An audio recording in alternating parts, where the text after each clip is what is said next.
दोस्तों वो है अल्टरनेरिया झुलसा। इसको देखते हैं। अगला रोग जो है दोस्तों वो है डाउनी मिल्ड्यू यानी फिर मृद रोमिल असिता। इसको देखते हैं वो है फली भेदक।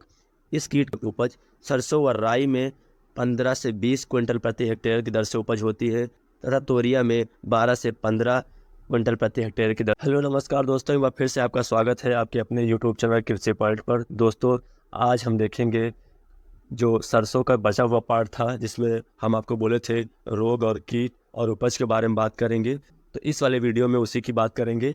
और अगर आप चैनल पर नए हैं, चैनल को सब्सक्राइब कर लीजिएगा, बेल आइकन को प्रेस कर दीजिएगा, क्योंकि हम आपके लिए क्लास 11th और क्लास 12th के लिए जो एग्रीकल्चर का सेगमेंट है वो लाते रहते हैं। इससे पहले हम आपको क्लास 11th एग्रीकल्चर इंजीनियरिंग का भी 3 चैप्टर तक पढ़ा चुके हैं और क्लास 11th एग्रोनॉमी भी आपको 6 चैप्टर तक पढ़ा चुके हैं और 7वां चैप्टर चल रहा है आपका। तो देखते हैं रोग नियंत्रण में इसमें जो सरसों में होता है वो सबसे पहले देखा जाता है रोग में वो होता है पौध आर्द्र पतन। यह देखते हैं यह रोग कैसा होता है पौध आर्द्र पतन।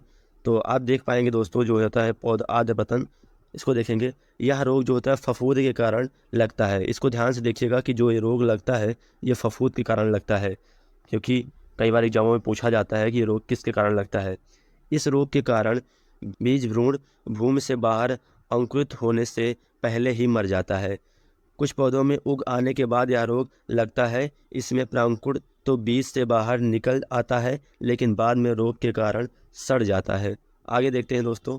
अब इसका रोकथाम देखेंगे दोस्तों कि कैसे इसको नियंत्रण किया जाता है। तो पहला देखेंगे बीज को 2 ग्राम क्रिप्टान या कार्बेंडाजिम प्रति किलोग्राम बीज की दर से उपचारित करना चाहिए। आगे देखते हैं कटाई के बाद फसल के अवशेषों को नष्ट कर देना चाहिए। अगला रोग जो है दोस्तों वो है अल्टरनेरिया झुलसा। इसको देखते हैं। इस रोग के कारण पत्तियों पर दोनों तरफ गहरे भूरे या गहरे कत्थई रंग के धब्बे बनते हैं। इनमें गोल गोल छल्ले स्पष्ट दिखाई देते हैं जो आगे चलकर तने तथा फलियों पर भी फैल जाते हैं। यह रोग सरसों तथा राई सभी फसलों पर लगता है। अब इसका रोकथाम थोड़ा सा देख लेते हैं क्योंकि बहुत ज़रूरी हो जाता है।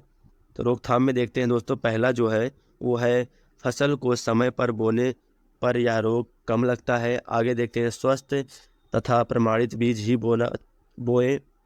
आगे देखते हैं फसल पर 2 किलो तथा इंडोफिल M45 का 1000 लीटर पानी में घोलकर उस समय प्रयोग करें जब फसल में लगभग 75% फूल आ चुके हों।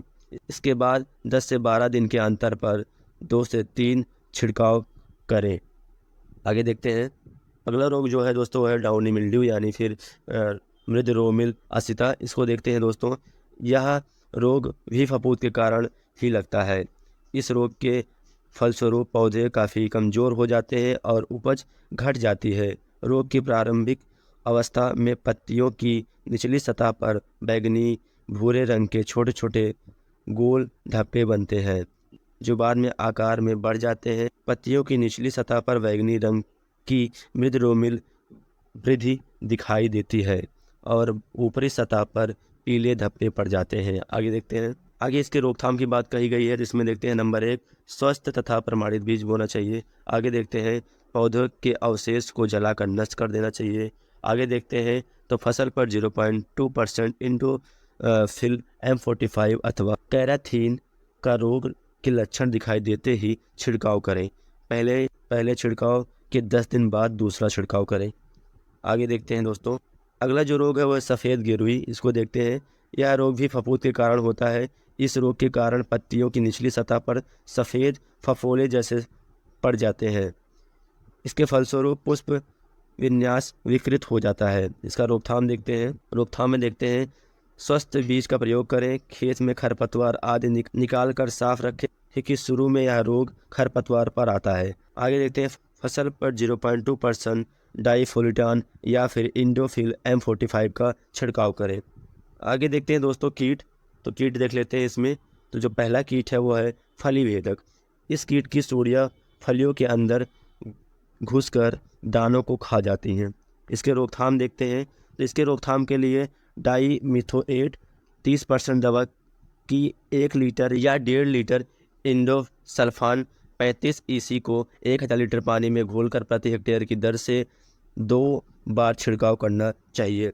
पहला छिड़काव फली लगते ही सुरक्षात्मक रूप से कर देना चाहिए। दूसरा छिड़काव पहले छिड़काव के 10 से 20 दिन बाद करना चाहिए। आगे देखते हैं तुरपाट फ्लाई। तो इसको देखते हैं। इस कीट की मादा मुलायम फलियों में अंडे दे देती हैं।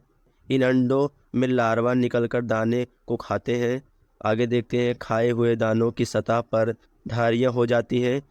इस कीट द्वारा 50 से 80% तक उपज में कमी आ जाती है। आगे देखते हैं इसका रोकथाम। इस कीट की रोकथाम के लिए भी उन्हीं दवाओं का छिड़काव करना चाहिए जो फली भेदक कीट के नियंत्रण के लिए किया जाता है। तो जो दोस्तों हम सेम दवाई बताए थे आपको फली भेदक में, वही इसमें भी प्रयोग किया जाएगा। आगे देखते हैं। तो देखते हैं प्लूम मोथ। तो प्लूम मोथ क्या होता है? इस कीट की सूढ़ियाँ अरहर के फूल यानी कलियाँ, फलियाँ तथा फलियों में दाने को नुकसान पहुंचाती है, जिसके फलस्वरूप गिर जाती हैं। आगे देखते हैं दोस्तों। तो इसका नियंत्रण देखते हैं। तो इसके नियंत्रण में देखते हैं दोस्तों। तो इस कीट को नियंत्रण करने के लिए 1.5 लीटर इंडोसल्फान 35 EC को 1000 लीटर पानी में घोलकर प्रति हेक्टेयर की दर से फसल पर छिड़काव करना चाहिए।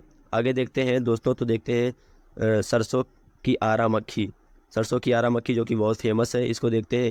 इस कीट की गिडार भूरे मटमैल रंग की होती है जो पत्तियों पर छेद करके खाती है। इससे पत्तियां बिल्कुल छलनी हो जाती है।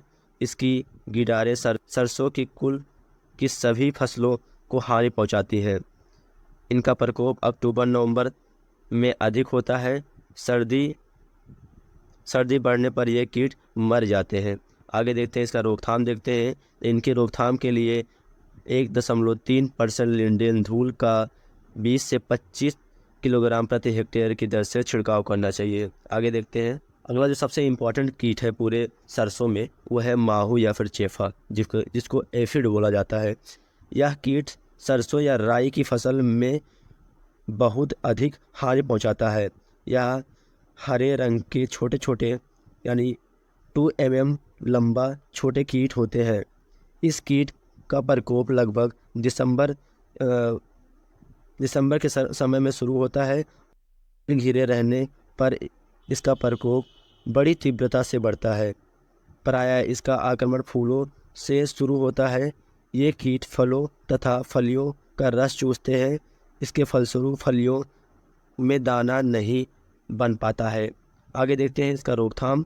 इसके रोकथाम के लिए फसल पर 1 लीटर मेटासिस्टाक्स 25 EC को 1000 लीटर पानी में घोलकर प्रति हेक्टेयर की दर से छिड़काव करना चाहिए। अगला देखते हैं दोस्तों जो है वो है बिहार रोमिल सूड़ी या फिर कमला कीट। इसको देखते हैं। इस कीट की सूड़ियाँ फसल की प्राथमिक अवस्था में आक्रमण करती है। ये पत्तियों को खाती है। अब इसके रोकथाम देखते हैं। इस कीट की रोकथाम के लिए 1.25 लीटर इंडोसल्फान 35 EC को 1000 लीटर पानी में घोलकर प्रति हेक्टेयर की दर से फसल पर छिड़काव करना चाहिए। आगे जो लास्ट पॉइंट देखते हैं वो देखते हैं उपज। सरसों व राई में 15 से 20 क्विंटल प्रति हेक्टेयर की दर से उपज होती है तथा तोरिया में 12 से 15 क्विंटल प्रति हेक्टेयर की दर से उपज होती है। दोस्तों यह चैप्टर यहीं पर समाप्त होता है। वीडियो अच्छा लगा हो तो लाइक करना, सब्सक्राइब करना, शेयर करना, सबको बताना कि हमारे इस YouTube चैनल पर क्लास 11th एग्रोनॉमी के चैप्टर पढ़ाए जाते हैं, जो कि बड़े अच्छे तरीके से पढ़ाए जाते हैं। हाइलाइटर नोट्स के साथ पढ़ाए जाते हैं, जो कि आपको कहीं नहीं मिलेंगे। आप इसको पूरा ज़रूर देखिएगा और दोनों चैप्टर को देखिएगा। इससे पहले वाले पार्ट 1 को देखिएगा, तभी ये पार्ट 2 समझ में आएगा आपको। मिलते हैं अगले लेसन में। तब तक के लिए जय हिंद। खुश रहिए, मस्त रहिए, स्वस्थ रहिए।